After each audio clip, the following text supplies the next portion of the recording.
Hey everyone, how are you all. तो आज जो है हम पार्ट टू जो फंडामेंटल राइट्स का जो हमने लेक्चर सीरीज़ है, वो मैंने आपको पहले ही बोला था 3 पार्ट्स में वो आपको आपके सामने डिलीवर होंगे वो लेक्चर्स। पहला पार्ट हमने कंप्लीट किया है, आर्टिकल 14 से लेकर के आर्टिकल 18 तक हमने कंप्लीट किए हैं, और 12 और 13 क्या डिफ़ाइन करते हैं वो भी मैंने आपको बता दिया है प्रीवियस लेक्चर में। ठीक है, अब बात करते हैं 19 से आगे जितने भी आर्टिकल्स हैं। आज जो है हम इसमें 2 पार्ट्स कवर करेंगे, right to freedom and right against exploitation.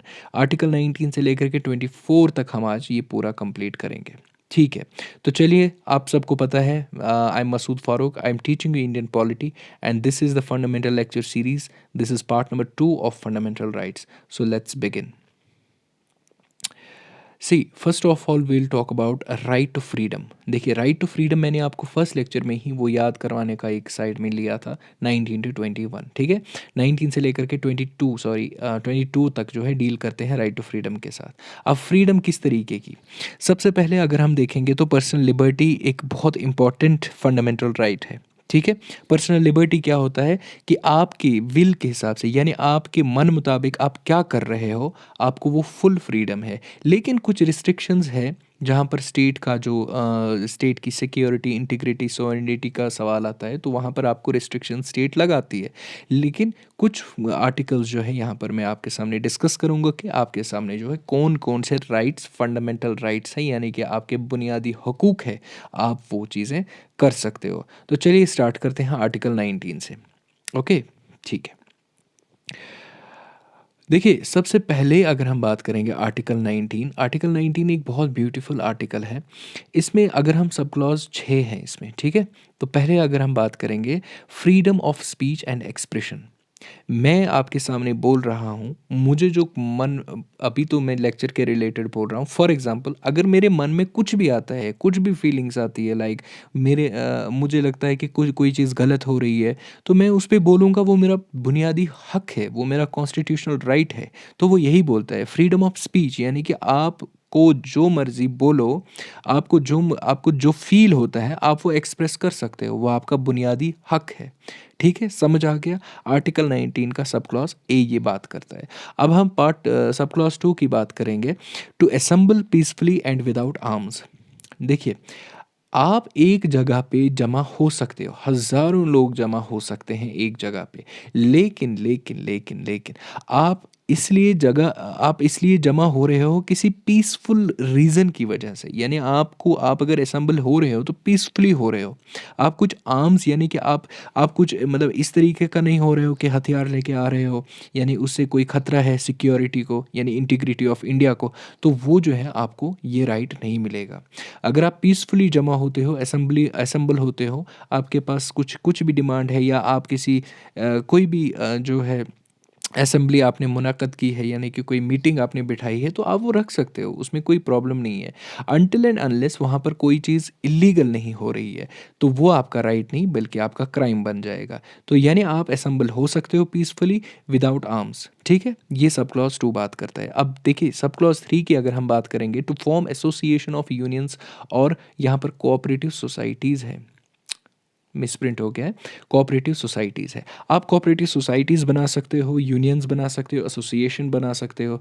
इसकी एग्जांपल मैं आपको बता दूं, आप किसी मार्केट में जाते हो, किसी अच्छे से मार्केट में, वहाँ पर जो दुकानदारों की हर एक दुकानदार जो है मेंबर होते हैं किसके, यूनियन के। उन्होंने एक यूनियन बनाई होती है, यानी कि कुछ डिमांड्स होती हैं जो कि वो यूनियन के द्वारा ही प्रेजेंट करते हैं कि हमारी ये डिमांड्स है, या ये प्रॉब्लम्स है, इनको सॉल्व करो, या कोई भी रीज़न हो सकता है यूनियन बनाने का।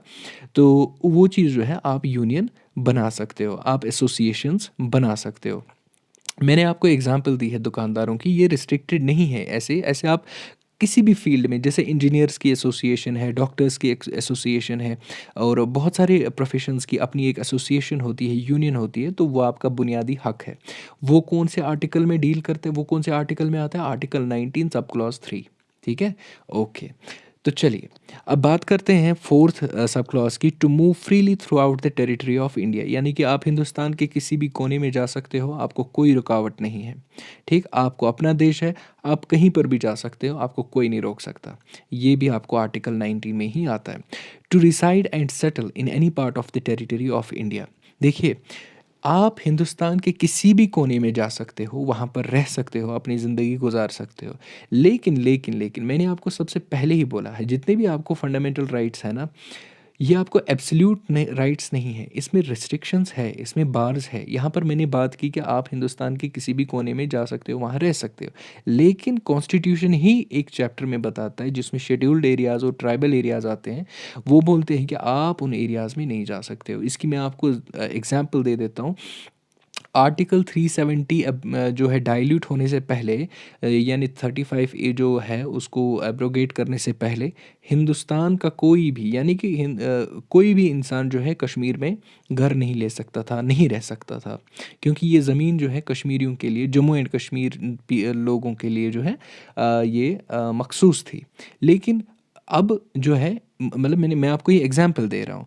तो कुछ एरियाज़ ऐसे हैं कि जहाँ पर अलाउड नहीं है, वो हम आगे रिस्ट्रिक्शंस और जो है लिमिटेशंस है वो हम आगे पढ़ेंगे। लेकिन उसके अलावा जो चीज़ रिज़र्व नहीं है, आप वहाँ पर जा सकते हो, वहाँ पर रह सकते हो, वो आपका बुनियादी हक है। ठीक है? ओके। अब बात करते हैं सब क्लॉज 6 की। तो उसमें क्या है, टू प्रैक्टिस एनी प्रोफेशन, यानी आपका जो मर्जी आप बनो, आप इंजीनियर बनो, आप डॉक्टर बनो, आप जो है पुलिस ऑफिसर बनो, आप सिविल सर्वेंट बनो, आप जो है कोई प्रोफेशनल कोर्स करो, यानी कि जितने भी जितने भी प्रोफेशंस बाकी है, आपको जो मर्ज़ी कारोबार करो, ये आपको अपने मन मुताबिक जो भी आपको मन को लुभाता है, आप क्या करोगे अपनी लाइफ में, कौन सा बिज़नेस करोगे, आप वो कर सकते हो। ठीक है? ओके। तो ये भी आपको आर्टिकल 19 में आता है, यानी कि एक्चुअल फ्रीडम आप यहाँ पर देख लीजिए, है ना? तो यहाँ पर हमें एक्चुअल फ्रीडम नज़र आती है कि हाँ, ठीक है। ओके। देखिए, मैंने आपको बोला था कि कुछ लिमिटेशंस हैं इन आर्टिकल्स की। सबसे पहले मैं आपको बात करूँगा, जब मैंने आपको बोला था कि आप हिंदुस्तान के किसी भी कोने में जा कर के रह सकते हो, यानी कि किसी भी एरिया में जा कर के सेटल हो सकते हो, लेकिन आप ट्राइबल रीजन्स में नहीं रह सकते हो। क्यों नहीं रह सकते हो, मैंने आपको अभी बता दिया। अब बात करते हैं इसकी कि जब आप फॉर्म्स एसोसिएशंस बना रहे हो या आप यूनियंस बना रहे हो, तो उसका ये मतलब नहीं, वो आपको ये राइट नहीं दे रहे हैं कि आप स्ट्राइक पे आ जाओ। ठीक है? आप यूनियन बनाओ और स्ट्राइक पे आ जाओ, यानी आप स्ट्राइक के लिए यूनियन बना रहे हो, ये आप नहीं कर सकते हो। इसकी जो गाइडलाइंस है, ये जो रूलिंग फ्रेम की है, ये की है किसने? सुप्रीम कोर्ट ने, ऑनरेबल सुप्रीम कोर्ट ने। ठीक? ओके। अब Indian constitution does not provide for the freedom of press. देखिए, प्रेस का जब आप बोलते हो ना, वो निडर होके बोलते हैं, यानी पूछते हैं, जो भी उनके मन में सवालात आते हैं वो पूछ लेते हैं। उसका क्या मतलब है? उनको कोई अलग से कोई फ्रीडम है क्या प्रेस को कि आप ये कर सकते हो? उनका अलग से कोई नहीं है, उनका सेपरेट कोई फ्रीडम नहीं है कि आप ये कर सकते हो, बल्कि वो आर्टिकल 19 को एक अच्छी तरीके से, ब्यूटीफुल तरीके से इस्तेमाल करते हैं। यानी आर्टिकल 19 में जब आप बात करते हो स्पीच एंड एक्सप्रेशन की, freedom of speech and expression की, तो आपको जो है सवालात पूछे जा सकते हैं। यही यही अधिकार जो है प्रेस के पास है, ये आप भी पूछ सकते हो। आपको जीती जागती एग्जाम्पल है, आप किसी भी मामले में सरकार से आरटीआई मांगते हो, तो वो भी तो आपका एक जो है freedom of speech and expression, यानी कि आपको एक फंडामेंटल राइट है, आप बोल सकते हो, किसी से भी सवाल कर सकते हो, दैट्स योर फंडामेंटल बेसिक हक है आपका। ठीक है? जो कि आपको संविधान देता है। ओके। तो ये हो गया article 19। Now will come to the article 20। Article 20 क्या बोलता है? देखिए, आर्टिकल 20 बोलता है protection in respect of conviction for offences. हाँ, यहाँ पर देखिए, इसके सब क्लॉज 3 हैं। इनको भी हम आगे, इनको भी हम एक एक करके जो है एक्सप्लेन करेंगे।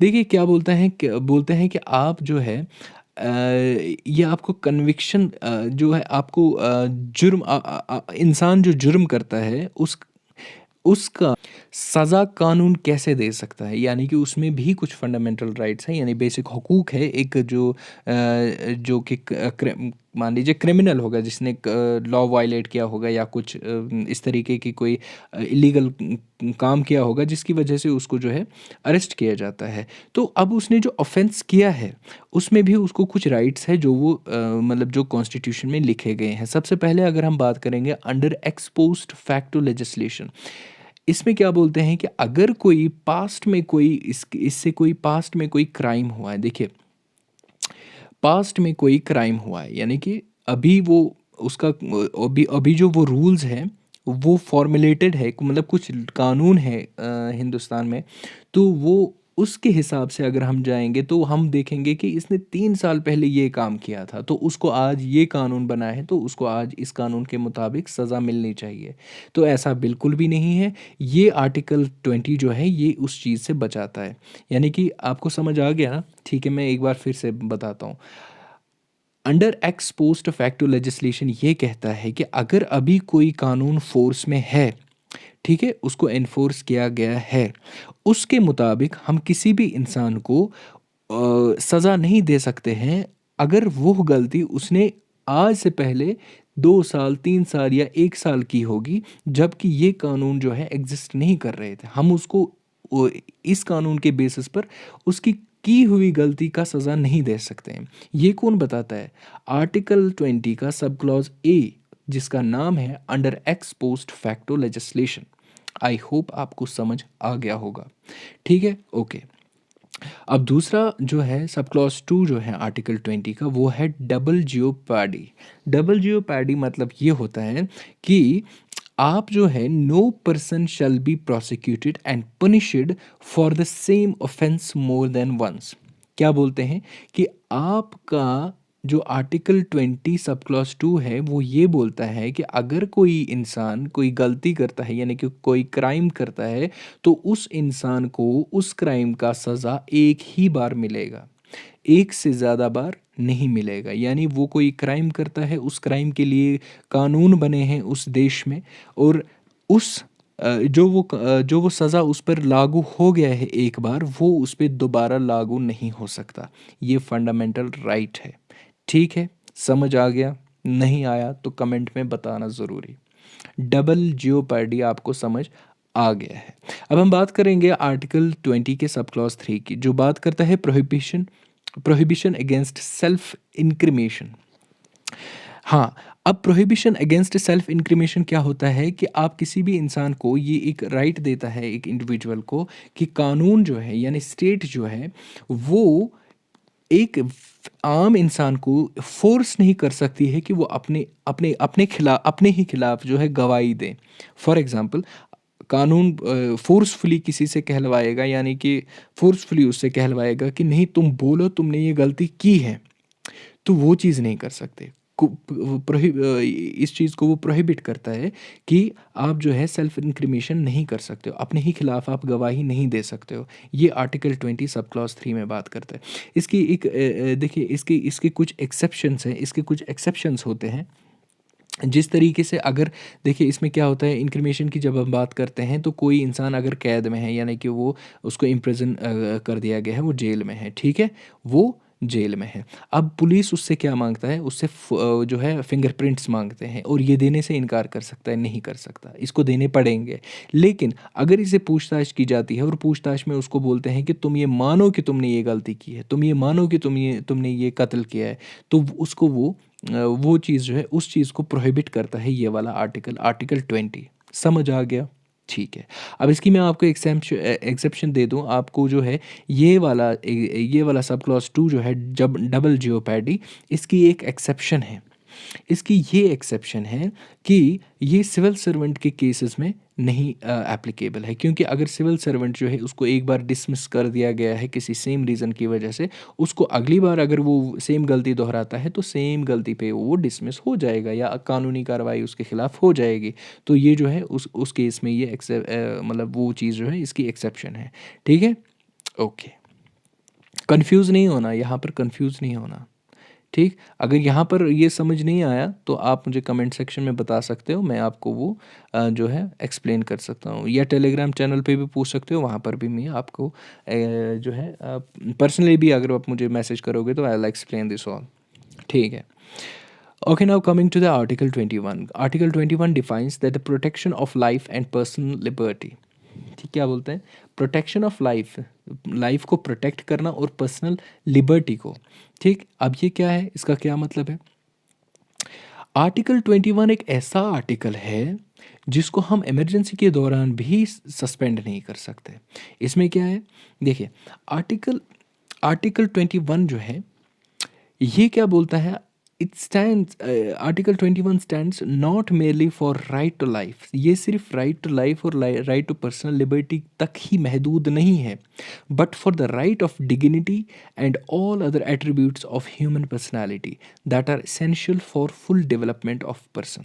ना सिर्फ ये राइट टू लाइफ देता है या पर्सनल लिबर्टी देता है, लेकिन जितने भी डिग्निटी, जितने भी राइट होते हैं, है ना, right to dignity and all other attributes, जितने भी एट्रीब्यूट्स हैं ह्यूमन लाइफ को जीने की, वो इस आर्टिकल में, यानी कि वो उस उन सब एट्रीब्यूट्स की गारंटी ये आर्टिकल देता है, आर्टिकल 21।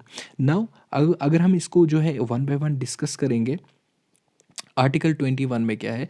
बेसिकली आर्टिकल 21 अपने आप में एक बहुत बड़ा चैप्टर है, लेकिन हमें देखना है थोड़ा सा मोटा मोटा करके, ठीक है, जो एग्जामिनेशन पॉइंट ऑफ व्यू से इम्पॉर्टेंट है। So let's discuss. सबसे पहले अगर मैं बात करूँगा राइट टू डिग्निफाइड लाइफ, देख बोलते हैं कि इंसान को, यानी कि एक ह्यूमन को एक डिग्निफाइड लाइफ जीने का एक पूरा अधिकार है, यानी कि हम उनको एक एक जानवरों की तरह नहीं रख सकते, है ना, उनको हम जानवरों का जैसा ट्रीट नहीं कर सकते। एक ह्यूमन को एक डिग्निफाइड तरीके से हमें लाइफ प्रोवाइड करनी पड़ेगी। किसको? स्टेट को। ठीक है, समझ रहे हो? ओके। और दूसरा क्या है? Right to free education up to 14 years of age. ठीक है, 14 साल तक जो जितने भी बच्चे हैं उनको हमें फ्री एजुकेशन देनी होगी। ये किस में है? ये आर्टिकल 21 में है। ठीक, okay. Right against cruel punishment. अब जो है कोई मतलब कोई इंसान जो है कुछ गलती करता है, तो उसको जब हम एक पनिशमेंट देते हैं, तो पनिशमेंट का भी एक तरीका, हम उसको एक एक जालिम बनकर पनिशमेंट नहीं दे सकते। पनिशमेंट के भी मतलब रूल्स एंड रेगुलेशंस है, हमारे कानून है, उनके उसके हिसाब से ही उनको पनिश करना है। Right to free legal aid and to speedy trial.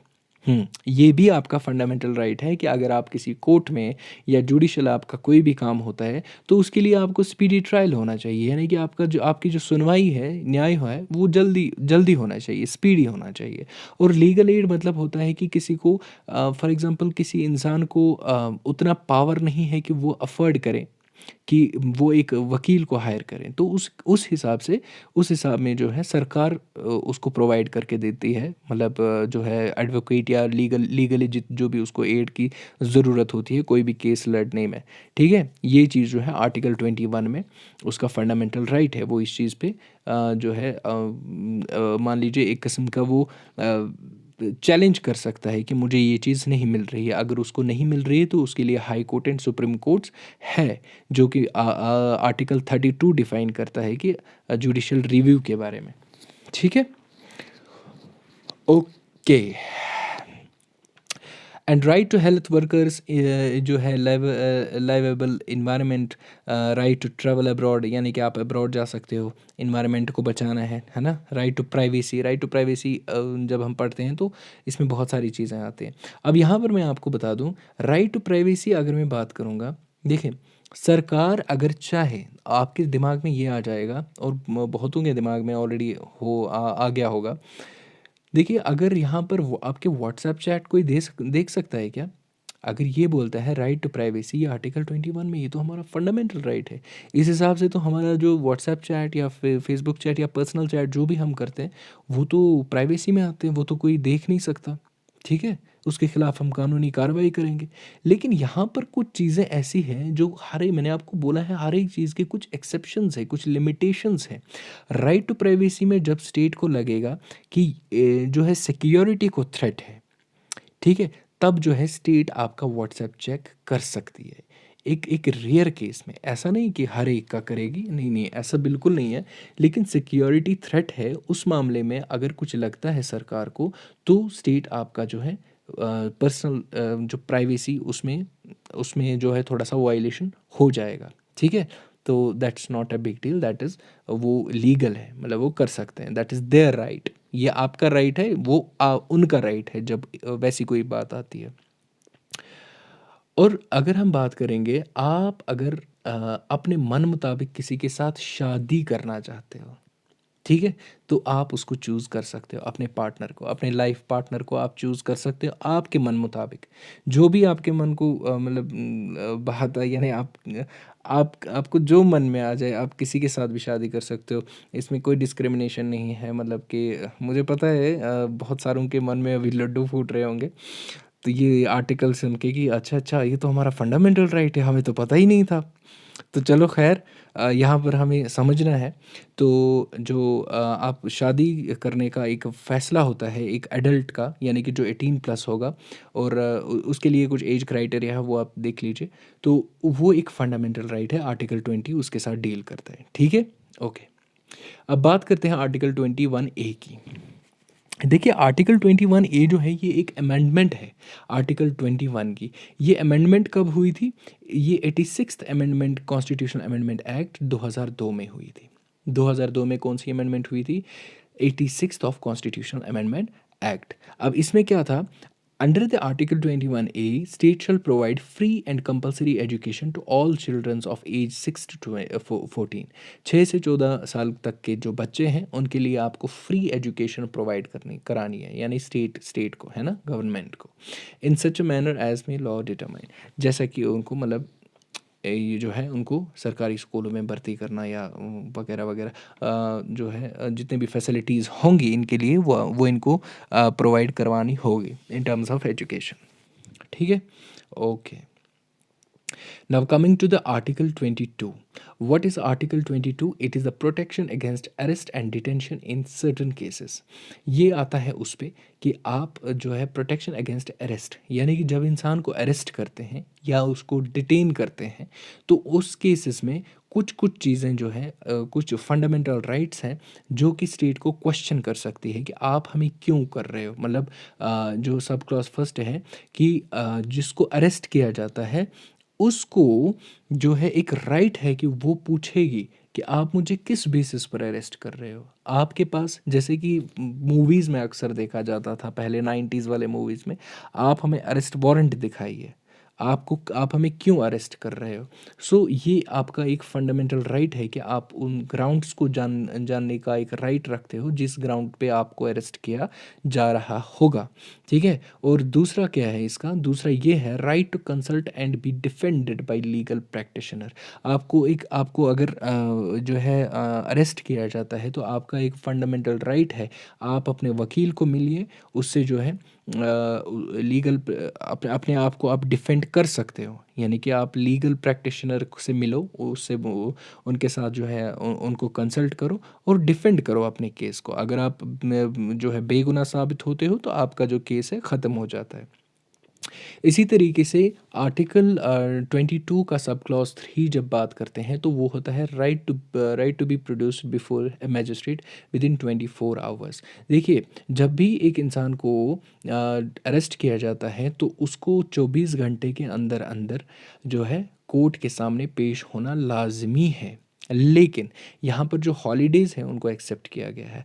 अगर किसी को सैटरडे शाम को अरेस्ट किया जाता है तो ज़ाहिर सी बात है उसको जो है थोड़ा-सा वेट करना पड़ेगा क्योंकि संडे बंद होता है।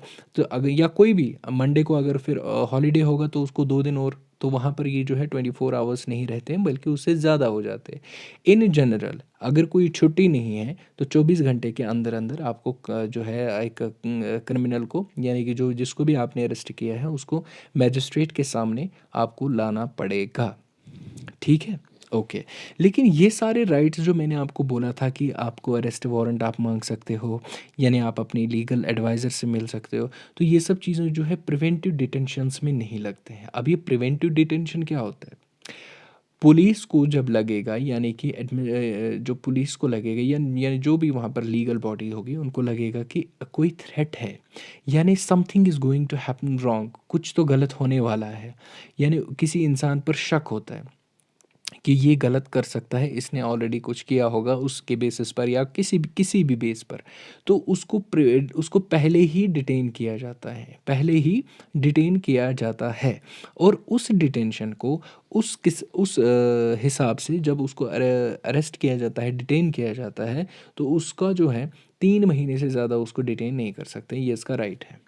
अब ठीक है, लेकिन यहाँ पर एक्सेप्शन है कि 3 महीने से 12 महीने तक भी उसको एक्सटेंशन हो सकता है। क्यों? वो कौन दे सकता है वो एक्सटेंशन? वो सिर्फ़ हाई कोर्ट ही दे सकता है। है ना?